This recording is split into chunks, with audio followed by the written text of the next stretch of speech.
পয়গম্বর সুলাইমান আলাইহিস সালাম বক্তৃতা করতেছেন, নসিহত করতেছেন, ওয়াজ করতেছেন। হাজারো লাখো সৃষ্টি তার সামনে বসা, শুধু মানুষ না, বিভিন্ন প্রাণী তার সামনে বসা, ওয়াজ করতেছেন। হঠাৎ করে তাকাইয়া দেখেন আজরাইলকে দেখা যায়। আজরাইল এসে ঘুরতেছে। হঠাৎ করে আজরাইল ঘুরতেছে, আজরাইল ঘুরে ঘুরে চলে গিয়েছে। নসিহতের মধ্যখানে একটা যুবক দৌড়াইয়া হযরত সুলাইমানের সামনে গিয়ে পায়ে ধরে কান্না করতেছে আর বলতেছে, পয়গম্বর আপনি আমাকে বাঁচাইয়া দেন। তিনি বললেন, কি হয়েছে বাবা, তুমি এতক্ষণ ওয়াজ শুনতেছিলে, হঠাৎ করে চিল্লাচ্ছ কেন? যুবক বলতেছে, হুজুর আমাকে এই মুহূর্তে চীন দেশে পাঠাইয়া দেন, আমি এখানে থাকতে পারছি না, আমার সহ্য হচ্ছে না, আমার অসহ্য লাগতেছে, আপনি আমাকে চীনে পাঠাইয়া দেন, আমার ভয় ঢুকে গিয়েছে। হযরতে সুলাইমান আলাইহিস সালাতু ওয়াস সালাম বাতাসকে বললেন, বাতাস কয়েক মুহূর্তের ভিতরে এই বান্দাটাকে চীন পৌঁছে দাও। চীন বান্দাটাকে পৌঁছে দেওয়া হলো। নসিহত শেষ হয়ে গেল। কিছুক্ষণ পরে হযরতে আজরাইল আবার সুলাইমান আলাইহিস সালামের দরবারে হাজির।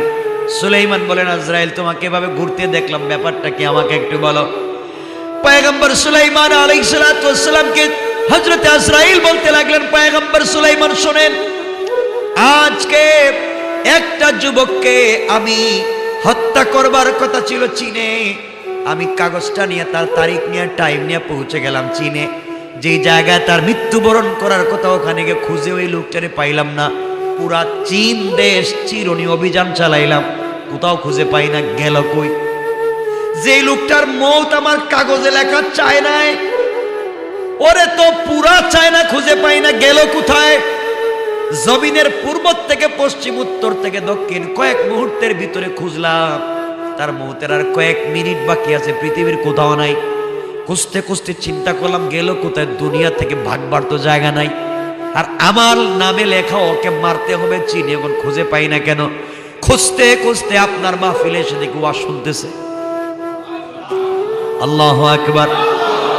আমি এসে দেখি আপনার মাহফিলে বসে যুবক ওয়াজ শুনতেছে। কোনো কথা না বলে তার চেহারার দিকে শুধু তাকাইলাম, আমি তাকাইলাম, সে দৃষ্টি দিয়েছে আমার দিকে, আমি দিয়েছি তার দিকে। কাজ যা হবার হয়ে গিয়েছে।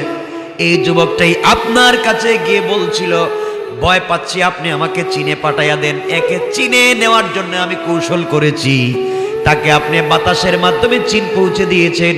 বাতাস পৌঁছে যাওয়ার আগে আমি ওখানে পৌঁছে গিয়েছি, তার জান কবজ করে পাঠাইয়া দিয়া এখন আমি আপনার দরবারে আবার হাজির হয়ে গিয়েছি। আল্লাহু আকবার বলেন। মৌত যেখানে লেখা আছে সেখানেই হবে। এজন্য কথাটা ভালো করে বুঝবেন। আপনি মনে করতেছেন আপনি হয়তো বাইতুল্লাহ গিয়া মরবেন, কাবাগর তওয়াফ করে মরবেন, কাগজে লেখা আপনি বাথরুমে মরবেন, কিছু করতে পারবেন না। কাগজে লেখা আপনি দোয়া করতেছেন, আল্লাহ আমারে মদিনায় নিয়ে মারাও, আল্লাহ কই রিকশার তলে পড়ে মর। কাগজে লেখা এটাই। পৃথিবীতে তাকদিরে যা লেখা তা চেঞ্জ করতে পারবেন না। বুঝাতে চাই, কেমনে মরবেন, আগামী কালকে কি উপার্জন করবেন, কেমনে মরবেন, কোথায় মরবেন, কোন দিন মরবেন, কোন টাইমে মরবেন, জানেন কে? কত লোককে দেখবেন 32 চাকার গাড়ির নিচে পড়ার পরেও মরে না, বাইচা গেছে, এমন আছে না নাই? আর কত লোক দেখবেন বাইসাইকেলের ধাক্কা খাইয়া পড়ছে, তো নাক মুখ দিয়ে রক্ত বাইরে মরে গেছে। আল্লাহ বুঝাতে চান, বান্দারে কার মত কোন ভাবে আমি লিখে রেখেছি কেউ জানে না, জানেন কে? আমার বন্ধুগণ, এই জন্য বুঝাতে চাই, কাউকে যদি দেখেন মারাত্মক অসুখ হয়েছে, শারীরিক জটিলতায় পড়ে গিয়েছে, বিশেষ পরিস্থিতিতে অনুভব করতে পারতেছে হয়তো জীবন শেষ হয়ে যাচ্ছে, আর বাঁচবে না, এমন যদি দেখা যায়, সূর্য নিঃশেষ হয়ে যাচ্ছে, লোকটার বাঁচবে না, জীবনের বাকি সময়টুকুন কেমনে কাটাবেন? আমি কথাটা বুঝাতে চাই। সবাই তো আজ আমি আছি, কালকে আমিও তো মরে যেতে পারি। এই জন্য বলতে চাই, আপনি যদি মনে করেন আজকের রাত্রটা শেষ রাত্র, আজকের রাত্রটা শেষ রাত্র, তাহলে আমলটা আপনার জন্যে। কথা কি বুঝতে পেরেছেন? আপনি যদি মনে করেন আজকে আপনি মরে যেতে পারেন, তাহলে কথাটা আপনার জন্যে। কথাটা ভালো করে মনে রাখবেন। কি করা লাগবে? আল্লাহর নৈকট্য অর্জন এবং গুনাহমোচনের জন্য আপনাকে প্রাণপণ চেষ্টা করা লাগবে। এমন পরিস্থিতিতে করণীয় কি? এক নাম্বার হচ্ছে করণীয় হলো, যদি মনে করেন আমি মরে যাব, হয়তো আর বাঁচব না, এক নাম্বার করণীয় হলো পরম ক্ষমাশীল, ক্ষমতাশীল, অসীম দয়ালু আল্লাহ রব্বুল ইজ্জতুল জালালের কাছে নিজের অতীত জীবনের সকল গুনার কথা তুলে ধরতে হবে। যদি মনে করেন আজকের রাত্রে আমার শেষ রাত্র, হয়তো সকাল আমার হতে পারে, নাও হতে পারে, ওই কথা যদি আপনাদের চিন্তায় থাকে, তাহলে আপনাদেরকে বলছি আজকে রাত্রে আপনি মনে করেন এই রাত্র আমার জিন্দগির শেষ রাত্র, এটা মনে করে আল্লাহ রব্বুল ইজ্জতুল জালালের কাছে নিজের অতীত জীবনের সকল গুনার কথা তুলে ধরে অনুতপ্ত হয়ে যান। অনুতপ্ত হয়ে হৃদয়কে নিখাত করে তওবা করেন, ইস্তেগফার করেন। আল্লাহ বলছেন, বান্দারে তুই যদি মনে করিস আগামীকালকে হয়তো আমার দিন শেষ, এই কথা চিন্তা করে কেউ যদি চোখ থেকে এক ফোঁটা লোনা জল ছেড়ে দিতে পারে, আমি আল্লাহ তার জন্য জাহান্নামের দরজা বন্ধ করে দিতে পারি।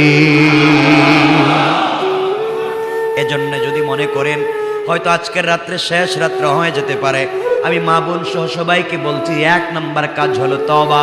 আমি আমার স্বামীর সাথে যে অন্যায় করেছি, আমি আমার স্বামীর হক নষ্ট করেছি, তওবা করে নেই।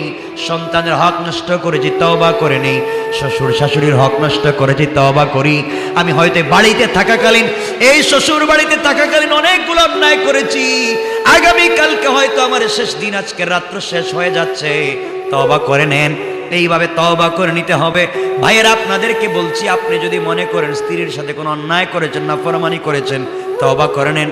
নিকাত চিত্তে আল্লাহর কাছে বলেন। আল্লাহ বলছেন, বান্দা যখন সে তার তওবা অন্যায় বুঝতে পারে, আমি আল্লাহ তার জন্য রহমত নিয়ে হাজির হয়ে যায়। দুই নাম্বার হলো, কেউ যদি বুঝতে পারে আমি মরে যাব, আর বাঁচব না, এই লোকটার দুই নাম্বার কাজ হলো, এক নাম্বার তো তওবা ইস্তেগফার করা, সব কথাকে মনে করা। এ কথা বলা যাবে না আল্লাহ জানি না আমি কি অন্যায় করছি, মনে নাই। এগুলো ভুয়া কথা। কি অন্যায় করছে মনে নাই? না না আছে, সব ভুয়া মিথ্যা কথা বলে কি অন্যায় করছি মনে নাই, সব মনে আছে। আপনাকে বলতে হবে, আল্লাহ আমার সব গুনার কথা মনে পড়েছে, কেউ দেখে নাই, তুমি দেখেছো, আমি সব জানি। আমার সকল অন্যায় আজকে তোমার সামনে সঁপে দিলাম। রব তোমাকে সাক্ষী রেখে বলছে, যদি আজকে রাত্র শেষ হয়ে যায়, আগামীকালকে নাও বাঁচতে পারি, সকল অন্যায়ের জন্য তওবা করলাম, তোমাকে সাক্ষী রেখে কালকে আর অন্যায় করব না। আপনি যদি বেঁচেও যান, আজকে রাত্রের আগে যত গুনাহ করেছিলেন সব মাফ করে দিবেন আল্লাহ। দুই নাম্বার হল আল্লাহর সাথে সম্পর্কের ক্ষেত্রে দুর্বলতা, অতীত জীবনে ঘটে যাওয়া ত্রুটি বিচ্যুতিগুলোকে যথাসাধ্য অধিক পরিমাণে নফল ইবাদত বন্দেগী নেকি কাজের মাধ্যমে ভরপুর করে দেওয়া। অতীত জিন্দেগিতে যদি অন্যায় হয়ে যায়, অতীত জিন্দেগিতে ত্রুটি বিচ্যুতি আমাদের আছে না নাই? কথা বলেন। এমন কি কেউ আছেন হাত উঠে বলতে পারবেন আমার অতীত জীবনে কোনো ত্রুটি নাই? পৃথিবীতে এমন কোন জিন্দা ওলি পাওয়া যাবে বলে আমারও জানা নাই। যদি পাওয়া যায় তো আমি সবার আগে তার কাছে গিয়ে মুরিদ হইতাম। কেউ বুকে হাত দিয়ে বলতে পারবে না আমার জিন্দগিতে কোনো ত্রুটি বিচ্যুতি নাই, 100% আছে।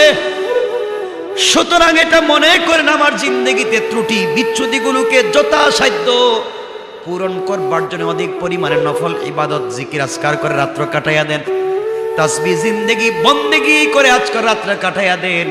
আর মনে মনে বলেন, আল্লাহ হয়তো জানি না আগামীকালকে বাঁচবো কিনা, আজকের রাত্রে আমানত পেয়েছি আল্লাহ তাআলা, আজকের রাত্রে তুমি আমাকে ফুরসত দিয়েছো, 1 মিনিটও হেলায় খেলায় কাটাতে চাই না, এই জন্য সারা রাত বন্দেগি করে কাটাইয়া দিলাম। আল্লাহ বলবেন, বান্দারে তোর ভিতরে মৃত্যুর ভয় ঢুকে গিয়েছে, জাহান্নামের ভয় ঢুকে গিয়েছে, আজকে রাত্রে বিছানায় পিঠ লাগাও নাই, আর আমি আল্লাহ ওয়াদা দিলাম তোমাকে জাহান্নামের কোনো দরজা দেখাবো না। আল্লাহু আকবার বলেন। 3 নাম্বার যে কাজ করতে পারবো, 3 নাম্বার সাধ্য মতো কোরআন তেলাওয়াত করা, বিশেষ করে লা ইলাহা ইল্লাল্লাহ। মনে রাখবেন কি বলছি, লা ইলাহা ইল্লাল্লাহ, লা ইলাহা ইল্লাল্লাহ মুহাম্মাদুর রাসূলুল্লাহ। দোয়া তাসবিহ জিকির আজকার অধিকভাবে জিবাকে সজীব রাখবেন। আপনি মনে করবেন আমার মত যদি আজকে রাত্রে হয়ে যায়, আগামীকালকে না বাঁচতে পারি, আমি আল্লাহর নামের জিকির করে করে রাত্রে কাটাইয়া দেব, তসবিহ পড়ে পড়ে কাটাইয়া দেব। রাত্রের ফেরেশতারা আল্লাহর কাছে বলবে, আল্লাহ এই বান্দা 60 বছর বছর সারা রাত ঘুমাইছে, হঠাৎ করে আজকে রাত্রে ঘুমায় না, শুধু তোমার নামের জিকির করে, তার দিলের ভিতরে যদি মরে যায়, আল্লাহ বলবেন ফেরেশতারা ওর জিন্দেগির শুরু থেকে আজ পর্যন্ত নাফরমানির যত খাতা আছে সবগুলাকে একবারে ব্লক করে দাও, ছিঁড়ে ফেলে দাও। আমার বান্দার নামে নাফরমানির কোনো খাতা রাখা যাবে না। আজকের রাত্রের ইবাদতের মাধ্যমে পুরা পিছনের জিন্দেগি ইবাদত দিয়া ভরে দাও। আমার বন্ধুগণ, 4 নাম্বার যে কাজ করতে হবে, 4 নাম্বার হলো, আপনি যদি মনে করেন আজকে আমি মরে যাব, সকালবেলা আমাকে কবরে মাদফুন করা হবে, কবরে শুইয়ে রাখা হবে, এই কথা চিন্তা করেন। কবরের অন্ধকার, হাসরের ভয়াবহতা, জাহান্নামের সেই মর্মস্পর্শী শাস্তি ইত্যাদি ভয়ের কথা আল্লাহ নিকট ক্রন্দন করে বলেন, আল্লাহ কবরের ভিতরে আযাব আমি কিছুই বুঝি না, আয় আল্লাহ হাসরের ময়দানের শাস্তি আমার সহ্য হবে না, আয় আল্লাহ জাহান্নামের শাস্তি আমি কেমনে নিব, এই কথা বলে কান্না করেন, আল্লাহর নিকট ক্রন্দন করেন, তার নিকট আশ্রয় প্রার্থনা করেন। আল্লাহ বলছেন, যারা আমাকে ভয় করে আমার কাছে আশ্রয় প্রার্থনা করবে, আমি বুঝবো আমার বান্দার কারো কাছে আশ্রয় পায় নাই, কেউ তাকে আশ্রয় দেয় নাই, এই জন্য দিন শেষে আমার বান্দা আমার কাছে চলে এসেছে, আমার কাছে আশ্রয় চায়। ফেরেশতারা বান্দার কোনো কথা তোমাদের শোনা লাগবে না, স্বয়ং আমি আল্লাহ শুনবো, আর আমার বান্দার আশ্রয়দাতা আমি হয়ে গেলাম। এরপরে আমাদের যে কাজ করতে হবে, মনে যদি করে আজকে রাত্রে হয়তো আমার জিন্দগির শেষ রাত্র হতে পারে, আগামীকালকে নাও বাঁচতে পারি, এই কথা চিন্তা করলে ঘুমাবার আগে যদি ঘুমাইয়াও যান, অজু অবস্থায় ঘুমিয়ে যাবেন। আর যদি মনে করেন আগামীকালকে রাত্রে ঘুমিয়ে যাব, আগামীকালকে দিন বা নাও বাঁচতে পারি, 5-6 নাম্বার যে কাজ করবেন, গল্প গুজব বন্ধ করে দেন, খেলাধুলা বাদ দিয়ে দেন, বিনা দরকারে মোবাইল টিপি বাদ দেন, টিভি দেখা বাদ দেন, অনর্থক কথা অপচয় কথাগুলা বাদ দিয়ে যদি আপনি ঝিম ধরে বসে থাকেন, পাবলিক বলবে হঠাৎ করে সব বাদ দিয়ে দিল কেন, আপনার চিন্তা একটাই, আল্লাহ অনর্থক কথাবার্তা বন্ধ করেছি, গান বাজনা বন্ধ করেছি, টিভি দেখা বন্ধ করেছি, মোবাইল চালানো বন্ধ করলাম, শুধু চিন্তা আগামীকালকে বাঁচবো কিনা, মরে যেতে পারি, আল্লাহ জীবনে তো কিছুই করলাম না, হার্টবিট বেড়ে যাচ্ছে, শুধু গুনার গুনাহ। আল্লাহ রব্বুল ইজ্জত ওয়াল জালাল রহমতের 10 জন ফেরেশতা দিয়ে পাঠাইয়া দিবেন, যারে আমার বান্দার চতুর্দিক বেষ্টন করে দাঁড়ায়া দে, আমার বান্দার দিলের ভিতরে যত চিন্তা করেছে সবগুলাকে আমি আল্লাহ বাস্তবায়িত করে সব গুনাহ মাফ করাইয়া জান্নাতের ওয়াদা দিলাম। আমার বন্ধুগণ, এরপরে যে কাজ করা যায়, 7 নাম্বার যদি মনে করেন আপনি মরে যাবেন, আমি মরে যাব, আগামীকালকে আর বাঁচবো না, 7 নাম্বার যে কাজ করতে হবে, কারো সাথে যদি লেনদেন থাকে দ্রুত লেনদেনের সমাধান করে ফেলতে হবে। একটা লোক আপনার পিছনে 5 বছর ঘুরছে, আপনি তার টাকা দেন না, কয়েক টাকা হয়তো 5 বছর ঘুরছে, কিন্তু আপনি টাকা দেন না, বলছেন টাকা পাস না, আজকে রাত্রে যদি হঠাৎ টেলিফোন করে বলেন, বন্ধু তোর কাছ থেকে 5000 টাকা আনছিলাম, বহুত ঘুরছস, দেই নাই, আজকে ভয় হচ্ছে কালকে মরে যেতে পারি, দোস্ত যদি বেঁচে থাকে কালকে তোর টাকাটা দিয়ে দিব, আজকে রাত্রে মরবো কি না বাঁচবো জানি না, ভয় ঢুকে গিয়েছে, দোস্ত দেখবেন টেলিফোনে বলতেছে টেনশন করিস না, মরে গেলে সব মাফ। আল্লাহ বলেন, তোর ভিতরে ভয় ঢুকে যাওয়ার কারণে আমি আল্লাহ আসমানে মাফের ওয়াদা দিলাম।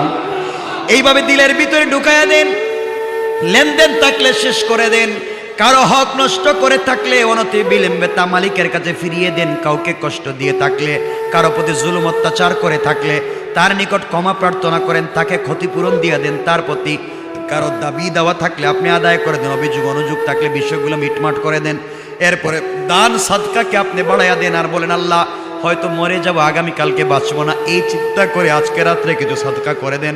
আজকে রাত্রে কিছু যদি সাদকা করে দিতে পারেন, আল্লাহ বলছেন, বান্দারে আমি যদি তোর উপরে রাগ করে কাগজে লিখে রাখি তোর মৃত্যুর সময় তোকে কষ্ট দেব, আর সাদাকাতু তারুদ্দুল বালা, সাদাকার মাধ্যমে তো মুসিবত দূর হয়ে যায়, সাদাকার মাধ্যমে আগামীকালকে যদি তুই মরে যাস, তোর আমল নামায় মৃত্যুর সময় কষ্ট লেখা ছিল, এই কষ্ট দূর করে আমি আল্লাহ ভালো ভালো ওলিয়া উলিয়াদের মতো মত তোর নামে লিখে দিলাম। আমার বন্ধুগণ, এই কাজগুলো আমরা করতে পারি। এরপরে আমরা যে কাজগুলা করতে পারি, যদি মনে করেন আগামীকালকে মরে যেতে পারি, হয়তো বাঁচবো না, তাহলে মৃত্যুর পরে করণীয় কি সেই বিষয়ে আপনি উত্তরাধিকারদের কাছে ওসিয়ত করতে পারেন, নির্দেশনা দিতে পারেন।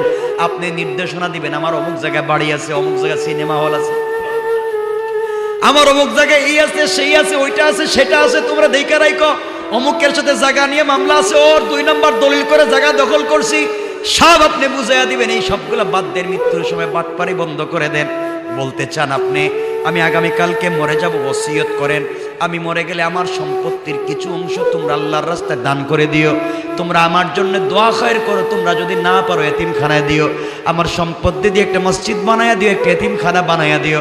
তোমরা তো জানি তোমরা আমার জন্য দোয়া করবে না, তোমাদেরকে মানুষ বানাতে পারি নাই, মৃত্যুবরণ করলে যেন কবরে গিয়ে শান্তি পাই, তোমরা ভালো জায়গায় আমাকে একটা কবর দিও, আলিমুল আমাদের পাশে, মাদ্রাসার পাশে, মসজিদের পাশে আমাকে কবর দিও।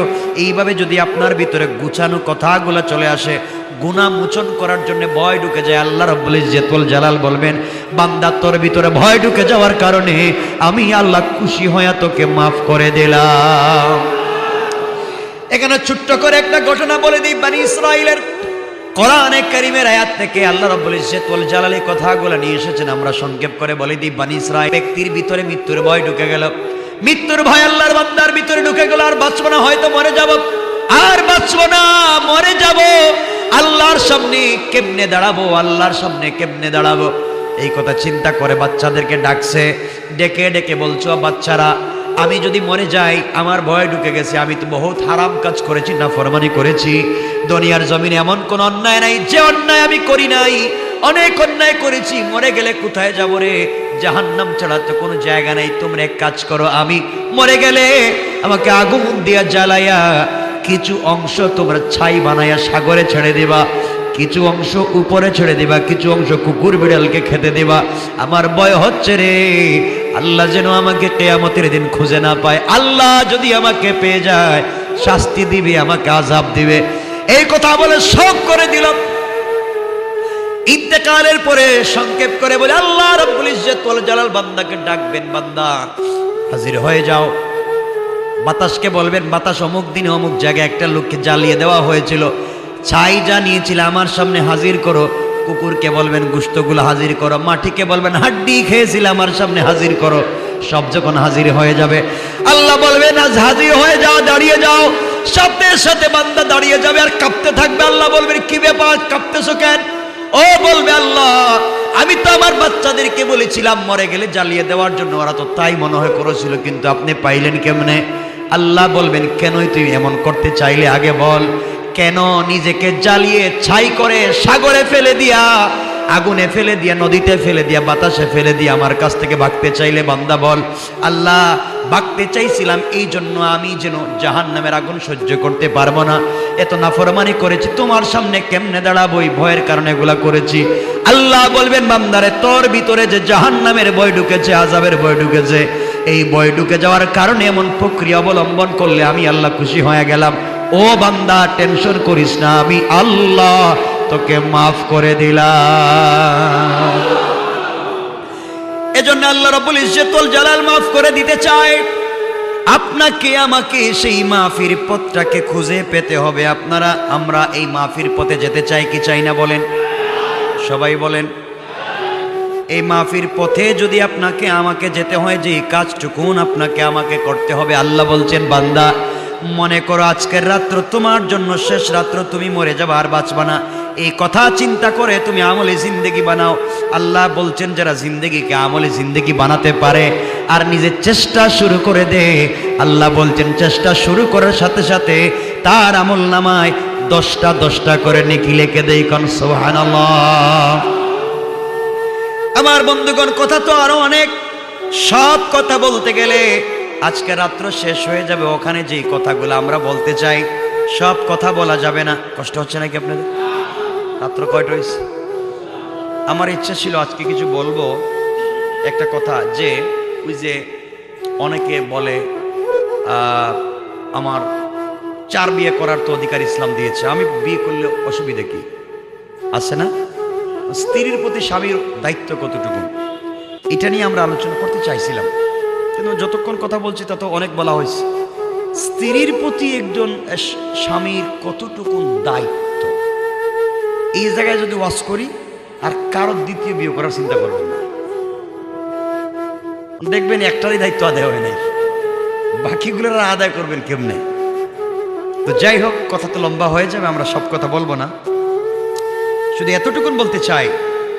হযরতে জিবরিল আমিন রাসূল সাল্লাল্লাহু আলাইহি ওয়াসাল্লামের কাছে আসলেন। নবীজি বললেন আমি তোমাকে যতবার আমার নিকট আসতে দেখেছি, তুমি দেখি খুব টেনশনে থাকো। জিব্রাইলকে বলছেন খুব টেনশনে থাকো, ব্যাপারটা কি? তোমার দুশ্চিন্তা যায় না কেন? কেন তুমি এত চিন্তিত হয়ে আমার কাছে আসো? জিব্রাইল বলছেন, ইয়া রাসূলুল্লাহ, আপনার কাছে আমি আসি, আপনি আমাকে দেখেন আমি খুব টেনশন করি। কেন করি তা তো আপনি জানতে চান না, এজন্য আমি বলি না। নবীজি বললেন, বলো। জিব্রাইল বললেন, ইয়া রাসূলুল্লাহ, আমার ঠোঁট থেকে হাসি শেষ হয়ে যাওয়া, মুখের মধ্যে হাসি না ফুটার একমাত্র কারণ আল্লাহ জাহান্নাম যেদিন তৈরি করেছেন ওই দিন থেকে আমার মুখের হাসি চলে গিয়েছে। কে বলছেন? কে বলছেন? জিব্রাইল।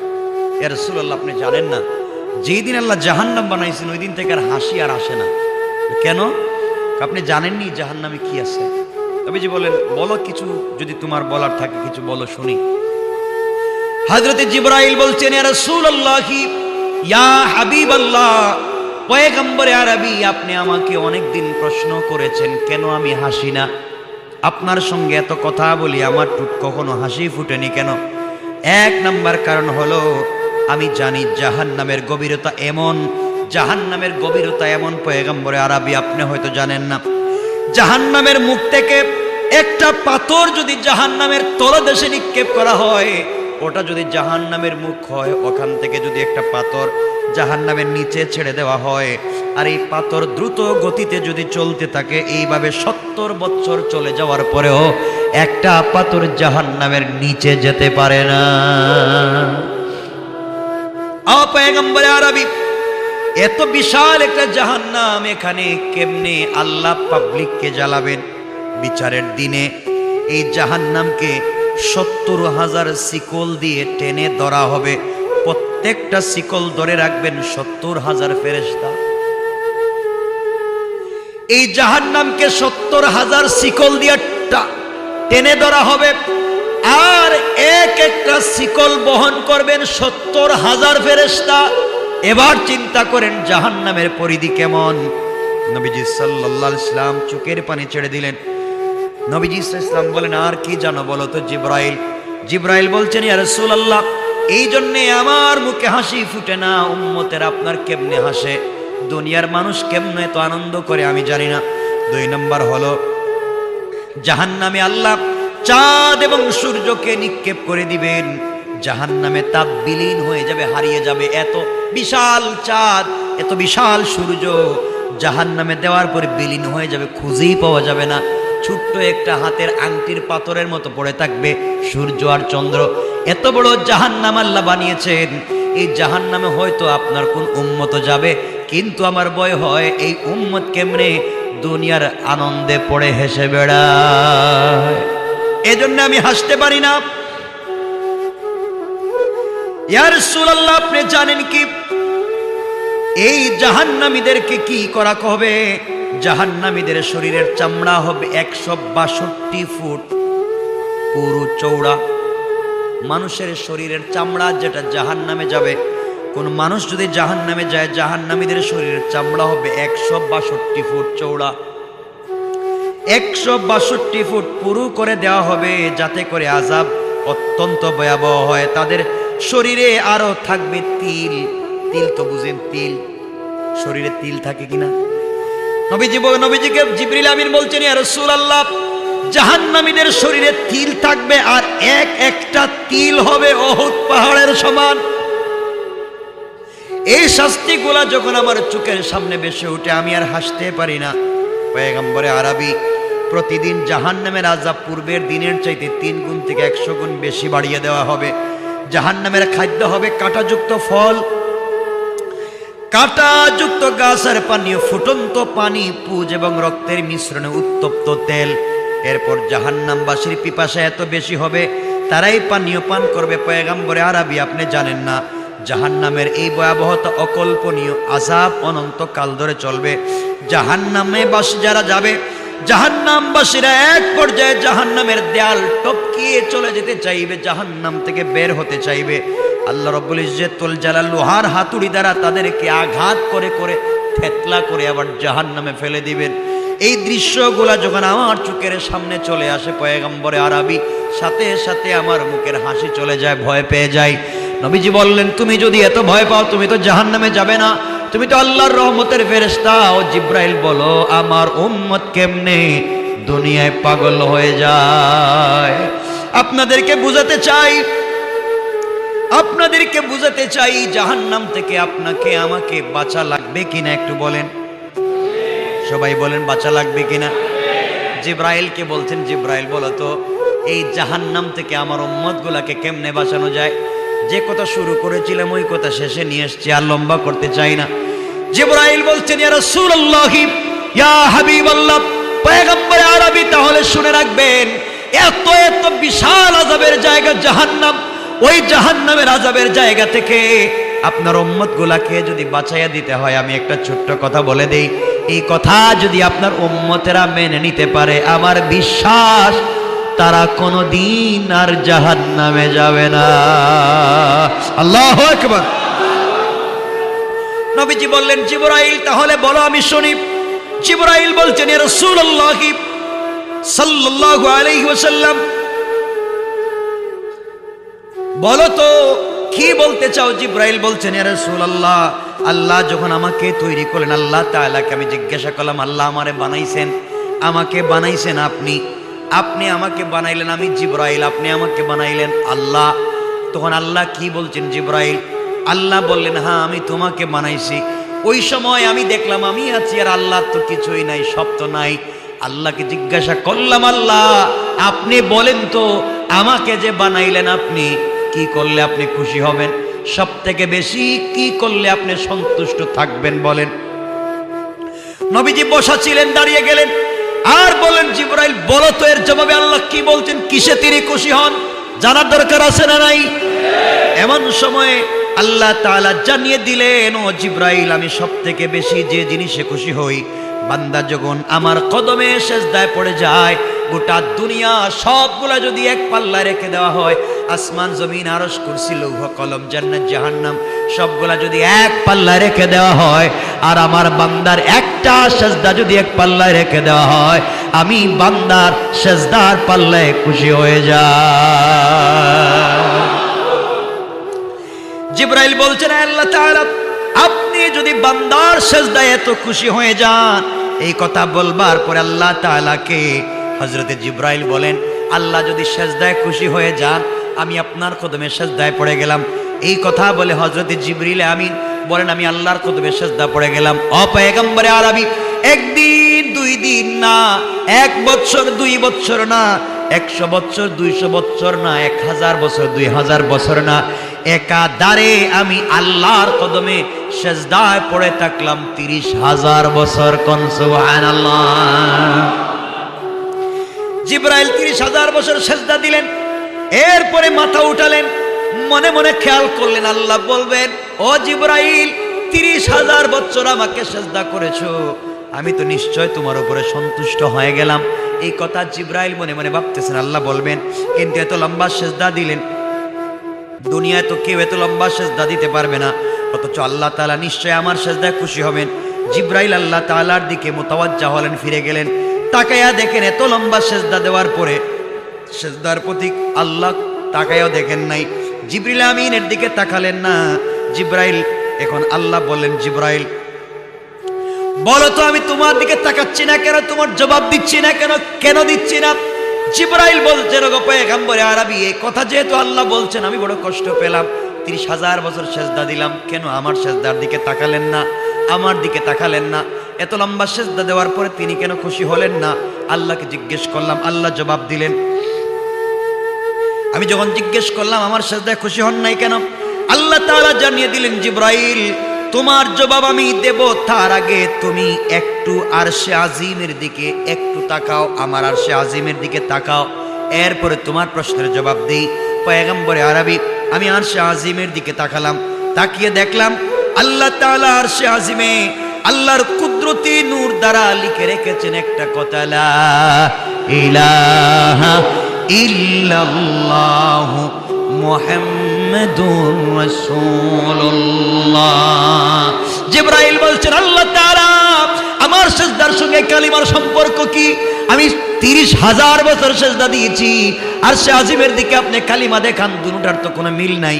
আল্লাহ বললেন জিবরাইল শোনো। জিবরাইল জিজ্ঞাসা করলেন, আল্লাহ বললেন শোনো জিবরাইল, এইটার কথা কেন আমি করলাম? আমি আল্লাহ দুনিয়া তৈরি করব, ওই দুনিয়ার মানব জাতি জিন জাতির হিদায়াতের জন্য লক্ষাধিক নবী রাসূলদেরকে পৃথিবীতে পাঠাবো। সর্বশ্রেষ্ঠ সর্বশেষ নবী হযরত মুহাম্মদ সাল্লাল্লাহু আলাইহি ওয়াসাল্লামকে পাঠাবো এই নবীর উম্মতের উপরে। আমি আল্লাহ 5 ওয়াক্ত নামাজ ফরজ করব, প্রতি ওয়াক্ত নামাজ তারা পড়তে থাকবে। 17টা ফরজ, 17টা করে রাকাত আছে, আর এভাবে তারা চলতে থাকবে। নামাজের মধ্যে প্রতি 5 ওয়াক্ত নামাজের মধ্যে 17টা করে রাকাত আছে, সেজদা আছে, সেজদা আছে। আমার জন্য ফরজ করব, আমি তাদের জন্য ফরজ করব। প্রত্যেকটা রাকাতের মধ্যে 2টি করে সেজদা হবে। প্রত্যেকটা সেজদার মধ্যে ওই নবীর উম্মতেরা 3 বার করে সুবহানা রাব্বিয়াল আলা পড়বে। তারা প্রত্যেক সময় 3টা, কমপক্ষে 3টা সেজদা দিবে। প্রত্যেকটা সেজদায় সুবহান রাব্বিয়াল আলা কমপক্ষে 3 বার পড়বে, 2টা সেজদা দিবে। প্রত্যেক সেজদায় কমপক্ষে 3 বার তারা পড়বে, আরো বেশি পড়তে পারে। জিবরাইল তুমি জানো না, তুমি জেনে রাখো, আমার ওই মাহবুব নবীর উম্মত যখন সেজদায় গিয়ে সুবহান রাব্বিয়াল আলা বলে আমাকে ডাক দিবে একবার। জিবরাইল তুমি যে 30,000 বছর সেজদা করে যে নেকি পেয়েছো, আমার ওই শেষ নবীর উম্মত, আমার কলিজার টুকরা বান্দারা যখন সেজদায় গিয়ে একবার পড়বে সুবহান রাব্বিয়াল আলা, তোমার 30,000 বছর সেজদায় পড়ে যেই সওয়াব হয়েছে, তাদের একবারের সুবহানাল্লাহ বলার কারণে তার চাইতে 1000 কোটি গুণ বেশি সওয়াব দিয়ে দেব। ও জিবরাইল, ও জিবরাইল, এই জন্য তোমার 30,000 বছরের সেজদা আমার কাছে কিছুই মনে হয় নাই। আমার শেষ নবীর উম্মতেরা সেজদায় গিয়ে যখন 2 সেজদার মধ্যখানে শুধুমাত্র একবার পড়বে সুবহান রাব্বিয়াল আলা, একবার সেজদায় গিয়ে পড়বে সুবহান রাব্বিয়াল আলা, আমি আল্লাহ তাদের ওই একবারের সুবহান রাব্বিয়াল আলাকে 40,000 গুণ বেশি বানায়া ওই নেকিগুলা তাদের আমল নামায় লিখে দেওয়ার ওয়াদা দিলাম। এই কথাই বলছিলাম, এক একটা সেজদা জিবরাইলের 30,000 বছর ইবাদতের চাইতে দাম। এই জন্য আমাদেরকে সেজদা দিতে হবে, লম্বা করতে চাই না। পয়গম্বর মুসা আলাইহিস সালাম আল্লাহকে বলছিলেন, আল্লাহ আমাকে নবী বানাইয়া লাভ নাই, আমাকে রসুল বানাইয়া লাভ নাই। যেই নবীর উম্মত একটা সেজদা দিলে জিবরাইলের 30,000 বছরের সেজদার চাইতে বেশি দাম। যেই নবীর উম্মত একবার সুবহান রাব্বিয়াল আলা বললে 30,000 বছরের সেজদার চাইতে বেশি সওয়াব হয়ে যায়। আমি রসুল হতে চাই না, চাইলে তুমি আমাকে সেই নবীর উম্মত আমাকে বানাইয়া দাও। আল্লাহু আকবার বলেন। আমরা তো আজকে সেই রসুলের উম্মত, সেই উম্মত আজকে আমরা এক একটা সেজদার কত দাম, এক একটা সুবহান রাব্বিল আলার কত দাম, আর আজকে আমাদের কন্ডিশন কোথায় চলে গিয়েছে। সুতরাং আমার বন্ধুগণ, কথা লম্বা করতে চাই না, এক কথাই বুঝাতে চাই। এতক্ষণ আলোচনা করে শেষ নির্যাস যে কথা বলতে চাইলাম, 1 নম্বরে যেটা বুঝাইতে চাইলাম উপরে, 1 নম্বর হলো আমরা কোনো জিনিস গোপন করব না, যা আছে সব পরিষ্কার করে বর্ণনা করব। 2 নম্বর, কাজ না করে প্রশংসার দাবি করব। কথা বলেন। এরপরে আপনাদেরকে অনেকক্ষণ বুঝালাম, জাহান্নামের কথা আপনাদেরকে বুঝাইয়া নিয়ে আসলাম, রাসূল পাকের কথা আপনাদেরকে বুঝাইয়া নিয়ে আসলাম, এখন সেজদার কথা আপনাদেরকে বুঝাইয়া দিলাম। আপনারা আমরা কি পারবো আজকের থেকে পাক্কা সেজদা দেনেওয়ালা হব ইনশাআল্লাহ? আমরা সবাই হব, ঘরের ভিতরে ফিতনা ফাসাদ বাদ দিয়ে দেব, স্বামী স্ত্রীর ঝগড়া করব না, কেউ মারামারি কাটাকাটি করব না, ফিতনা ফাসাদ করব না। এজন্য আল্লাহ রাব্বুল ইজ্জতুল জালাল বলছেন, বান্দা যখন সেজদায় পড়ে যায় মাথাটা নিচু করে আমার কুদরতের কদমের দিকে নিয়ে আসে, সাথে সাথে আমি আল্লাহ তার পিছনের জিন্দেগির গুনাহগুলোকে মাফির ওয়াদা দিয়ে দেয়। মনে থাকবে তো ইনশাআল্লাহ? আল্লাহ আমাদের সবাইকে কবুল করুক, সবাই বলেন আমিন। রাত্র হয়ে গিয়েছে 10:30, লম্বা করতে চাই না। আপনারা আমার জন্য দোয়া করবেন, আপনাদের জন্য আমি দোয়া করব। আর আগামী কয় তারিখ এখানে ওরা চিঠি দিয়েছিল, এখানে ওয়াজ কোথায় জানি, শ্যামবাজার, 8-9 তারিখ, 8-9 তারিখ রবিবার, আগামী রবিবারে রবি সোম ইনশাল্লাহ, আগামী 8-9 রবি সোম শ্যামবাজার তাফসীরুল কোরআন মাহফিল আছে, আপনারা থাকবেন, আমিও থাকবো ইনশাল্লাহ। প্রথম দিন রবিবার থাকবো। এটা কি ব্যাংকে ডিপিএস 5 বছর হওয়ার পর যে টাকা বাড়তি দেওয়া হয়, সে টাকা খাওয়া হালাল, এগুলো তো বলে ফেলছি। ডিপিএস অনেক বলছি। পুরা টাকার জাকাত পুরা কি পুরা টাকার জাকাত কিভাবে হবে? পুরা টাকা বুঝি নাই।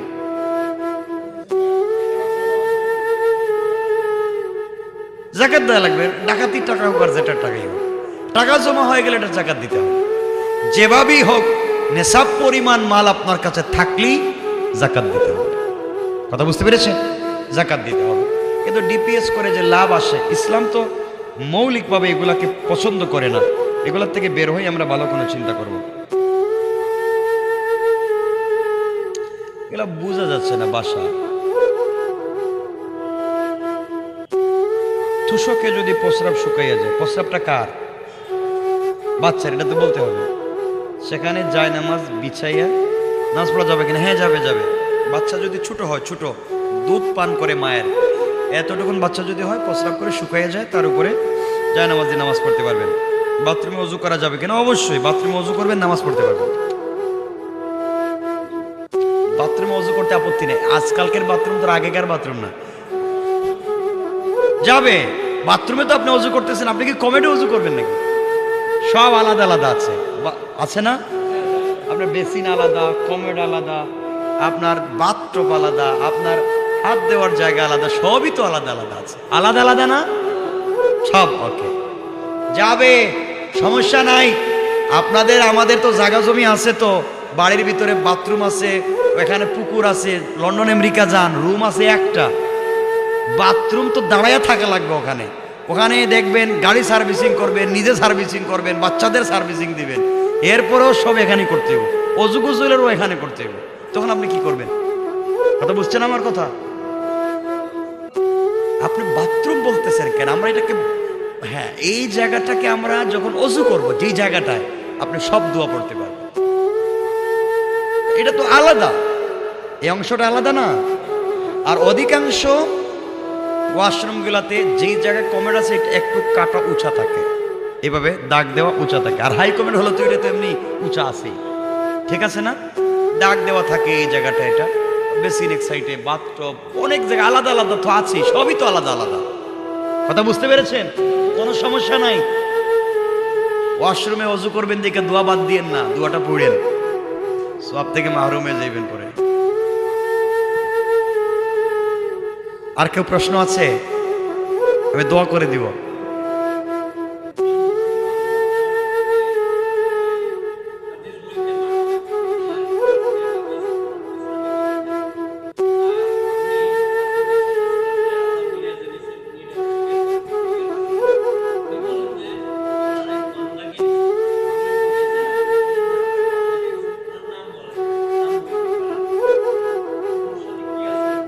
কোনো আচরণের দরকার নেই।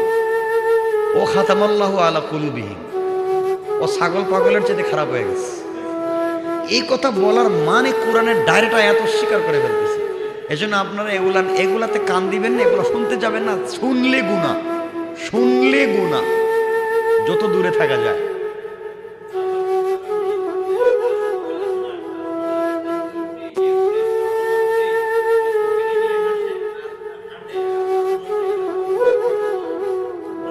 মানুষ বাদ হয়ে গেলে তো এগুলো করবে, আল্লাহ হেফাজত করুক। اللهم صل على محمد وعلى ال محمد كما صليت وسلمت على ابراهيم وعلى ال ابراهيم انك حميد مجيد اللهم امين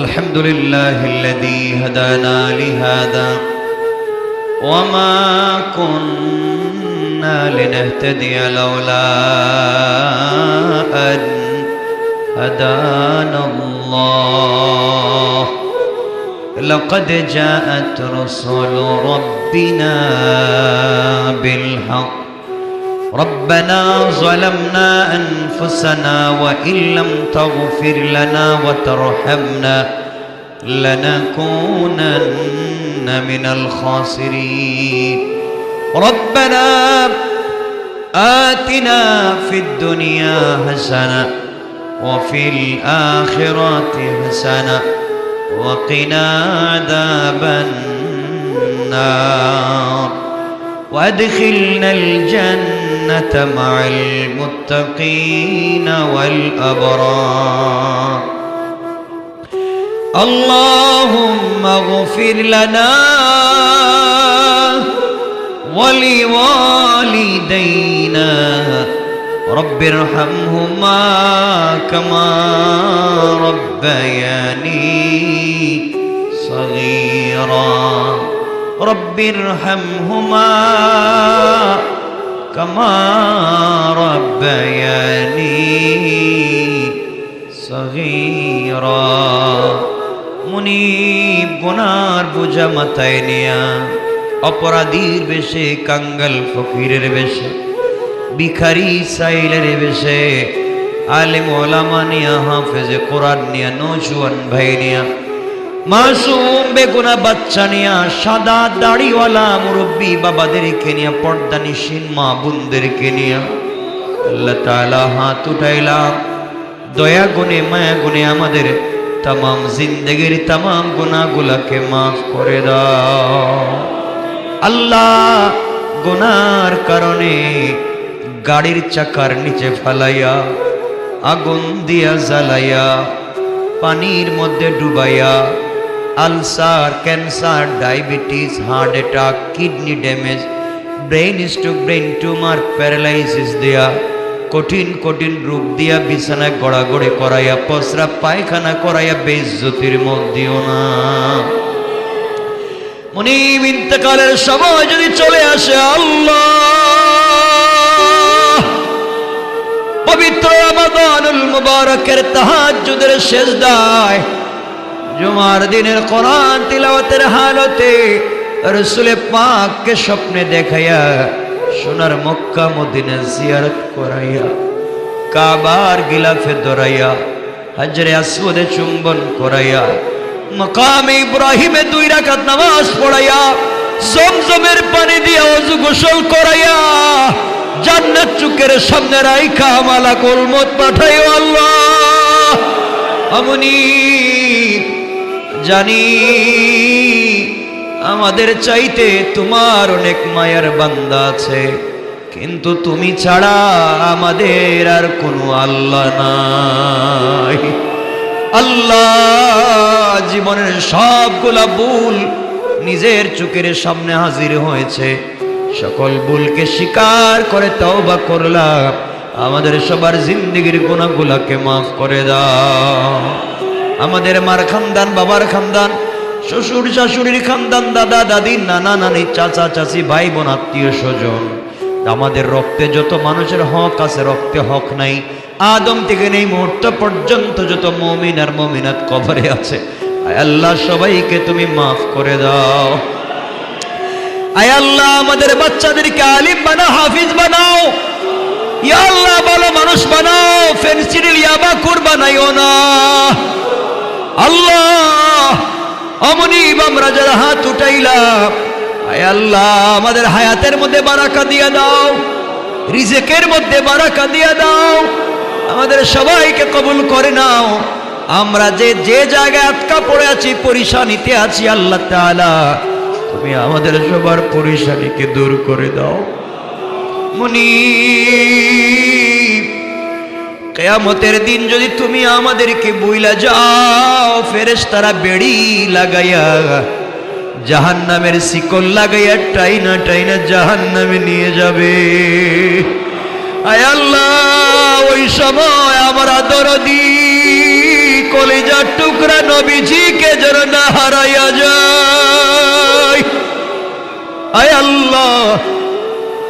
আল্লাহ হাউজে কাউসারের পানি রাসূলের নিজ হাতে পান করাইয়া আমাদের মা বাবার মাথায় নূরের টুপি পরাইয়া বিনা হিসাবে জান্নাতের ওয়াদা দিয়া দাও আল্লাহ আয় আল্লাহ তাআলা আমরা যত মানুষ রূহানি জিসমানি বিমারে আক্রান্ত সুস্থ করে দাও গীবত শিকায়াত করে অন্যায় অনাচার করে শয়তানি করে অহংকার করে ষড়যন্ত্র করে যারা বিপদে ফেলতে চায় হামলা মামলা জেল জুলুমের মাধ্যমে যারা বিপদে ফেলতে চায় সামাজিকভাবে যারা কষ্ট দিতে চায় আল্লাহ মিনাল জিন্নাতি ওয়ান নাস মানুষ শয়তান জিন শয়তান থেকে আমাদেরকে বাঁচাও আয় আল্লাহ, আয় আল্লাহ, যারা আমাদেরকে কষ্ট দিতে চায়, ফিতনায় ফেলতে চায়, তুমি তো জানো আমাদের দিলে কি আছে। হিদায়াত থাকলে হিদায়াত দিয়ে দাও, হিদায়াত না থাকলে নমরুদ ফেরাউনের মতো ধ্বংস করে দাও। মুনিব, জানি না আমার মতো কত যুবক এখানে আছে, মুরব্বী বাবা আছে, কত মা কত বোন আছে, যাদের কলিজার টুকরা বাবা নে নাই।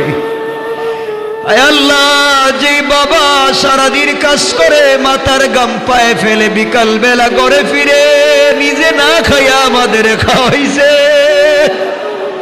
আয় আল্লাহ, যেই বাবা নিজে খায় না। আয় আল্লাহ, কতজনের বাবা কৃষক ছিল, বৃষ্টিতে ভিজেছে, রোদে শুকাইছে, জমি থেকে উঠে নাই। সন্তানকে হাসি ফুটাবার জন্যে কলিজার টুকরা বাপজান আমাদের যাদের নাই, বাবার কবরটাকে জান্নাত বানাইয়া দাও। আয় আল্লাহ, কোনদিন বাবা ভালো জামা পরে নাই, সন্তানকে না দিয়া নিজে ছেঁড়া কাপড় ছেঁড়া জুতা পরে কাটাইছে। আজকে আমাদের টাকা আছে, বাড়ি আছে, গাড়ি আছে, সব আছে, কিন্তু বাবা নাই। আমাদের বাবার কবরটাকে জান্নাত বানাইয়া দাও। আল্লাহ, আমাদের যাদের বাবা বেঁচে আছেন হায়াত বাড়াইয়া দাও। আমাদের কলিজার টুকরা জনম দুঃখিনী মা, আল্লাহ, যাদের মা নাই, একটা অক্ষর মা যেন সারা পৃথিবীর মধু ঢেলে দিয়েছ। আমাদের যাদের মা নাই, মায়ের কবরটাকে জান্নাত বানাইয়া দাও। আমাদের যাদের মা বেঁচে আছেন হায়াত বাড়াইয়া দাও। আল্লাহ, মা কত রাত্র বালিশের সঙ্গে মুখটা লুকাইয়া কানছে, না খাইয়া রাত্র কাটাইছে, আর বলছে আল্লাহ আমার সন্তানের হায়াত বাড়াইয়া মানুষ বানাইয়া দাও। এই মা আমাদের যাদের নাই, মায়ের কবরকে জান্নাত বানাইয়া দাও। যাদের মা আমাদের বেঁচে আছেন হায়াত বাড়াইয়া দাও। মুনিব, আমার মতো অসুস্থ, তুমি সুস্থতা দান ফরমাও। ইয়া আল্লাহ, আমাদের সবাইকে কবুল করে নাও। এই ভাই, এই বাবা, এই মা, এই বোন যারা কষ্ট করে এসেছে, আয় আল্লাহ, সবার পক্ষ থেকে নাম ধরে ধরে দুরুদ ও সালাম রসুলের রওজা মুবারকে পৌঁছাইয়া দাও। এই মুহূর্তে আমাদের নামটা জান্নাতুল ফিরদাউসের লিস্টে উঠাইয়া দাও। সাল্লাল্লাহু তাআলা আলান নবী ওয়া আলা আলিহি ওয়া সাহবিহি আজমাইন ওয়ারহামনা মাহুম বিরহমাতিকা ইয়া আরহামার রাহিমিন। আসসালামু আলাইকুম।